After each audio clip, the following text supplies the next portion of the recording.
MP কতবার বলেছে, আমরা ভরসা করে আমরা আশা রেখে ভোট দিয়ে পার্লামেন্টে পাঠালাম যে আমরা এখানকার ভোটার, আমাদের দুর্দশার কথা পার্লামেন্টে গিয়ে উনি বলবেন। আমাদের দুর্দশার কথা বলা তো দূরের কথা, আমাদের সমস্যাকে সমাধান করা তো দূরের কথা, উপরন্তু তিনি সেখানে গিয়ে উপরাষ্ট্রপতিকে নিয়ে খিল্লি করতে ব্যস্ত হয়ে গেলেন। বন্ধুগণ, আমাদের দাবি ছিল ফুরফুরা শরীফের রেল হোক। এই রেলের কথা বলার জন্য ফুরফুরা শরীফের মানুষেরা, শ্রীরামপুরের মানুষেরা তাকে পার্লামেন্টে ভোট দিয়ে পাঠালো। তিনি রেলের দাবি তো দূরের কথা, ওখানে গিয়ে খিচিমেরি ফটো আর ব্যঙ্গ করতে কাজে লেগে আছেন। এটার জন্য তাকে পাঠাইনি আমরা, এই কাজটা তার নয়। তার কাজ ছিল, আপনারা ফুরফুরা শরীফের মানুষ, আপনাদেরকে জানতে হবে, আপনাদেরকে অনেক জানানো হয়নি, শুধুমাত্র ডানকুনি ফুরফুরা শরীফ রেল লাইনের জন্য এই বরাদ্দ হয়নি। 3টে লাইন ফুরফুরা শরীফকে টাচ করবে।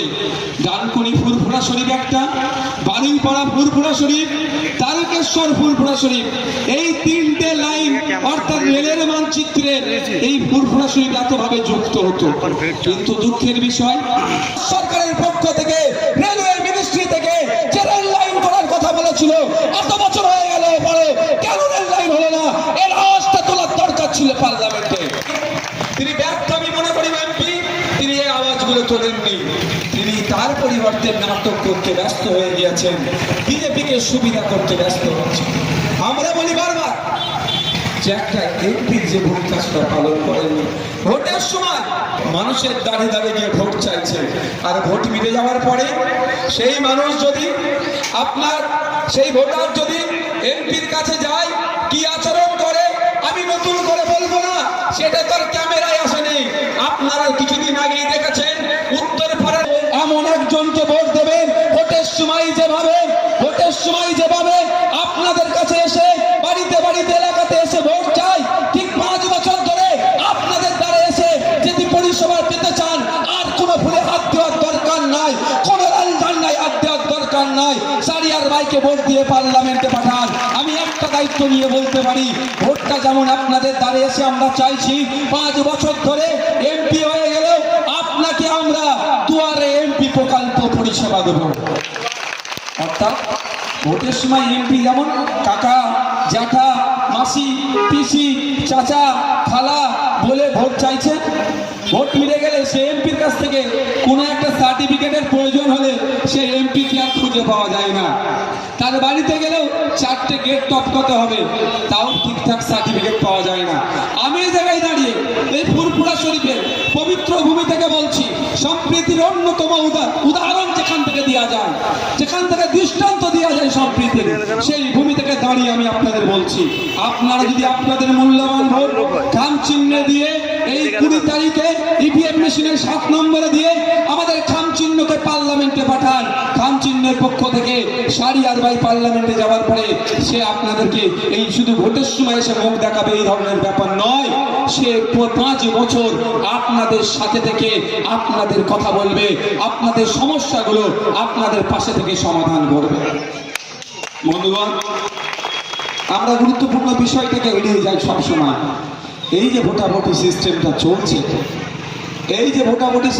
চলছে, এটা শুধুমাত্র একটা পঞ্চায়েত নির্বাচন নয়। এই ভোটটাতে আগামী 5 বছর আপনি কিভাবে ভালো থাকবেন সেটা ডিসাইড হবে। এই ভোটটাতে আগামী 5 বছর দেশ কোন দিকে যাবে সেটা ডিসাইড হবে।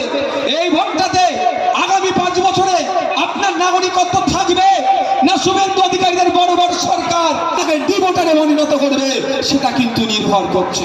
তাই বন্ধুগণ, 2019 সালে এখানকার বিদায়ী এমপি, বর্তমান তৃণমূলের প্রার্থী, তিনি একটা কথা বলেছিলেন, তার দলের নেতারা বলেছিল সিএ কে আটকাতে তৃণমূলকে ভোট দাও, কল্যাণবাবুকে ভোট দাও।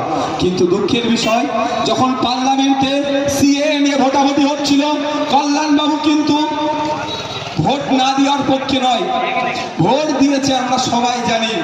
8 জন তো ভোট দেন এটা আমরা শুনেছি, কিন্তু যারা যারা ভোট দিয়েছে তারা বিজেপিকে ভোট দিয়েছে, সিএ কে করতে ভোট দিয়েছে না সিএ কে বন্ধ করার জন্য ভোট দিয়েছে, সেই তথ্যটা কিন্তু কল্যাণবাবুরা এখনো প্রকাশ করেনি।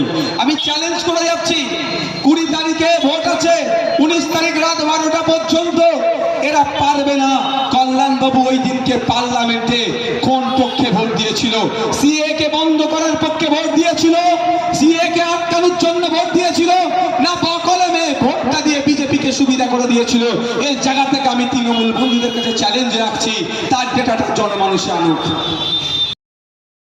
Sanjeevani health care nursing home, Shiakhala Furfura শরীফের পাশে, শ্রীপতিপুর, হুগলি। সমস্ত চিকিৎসার উন্নত মানের পরিষেবা দেওয়ার জন্য আমরা রয়েছি আপনাদের পাশে। Emergency, ICU, cardiology, nephrology, orthopaedic surgery, onco surgery, general medicine, physiotherapy, neuro medicine, dialysis, neuro surgery, শিশু সুরক্ষা, গাইনোকোলজিস্ট বিভাগ, ক্যাশলেস পরিষেবা, স্বাস্থ্যসাথী সহ যে কোনো হেলথ স্কিম, মেডিক্লেম গ্রহণযোগ্য। এছাড়া স্বাস্থ্যসাথী কার্ডের মাধ্যমে সম্পূর্ণ বিনামূল্যে সার্জারির সুব্যবস্থা।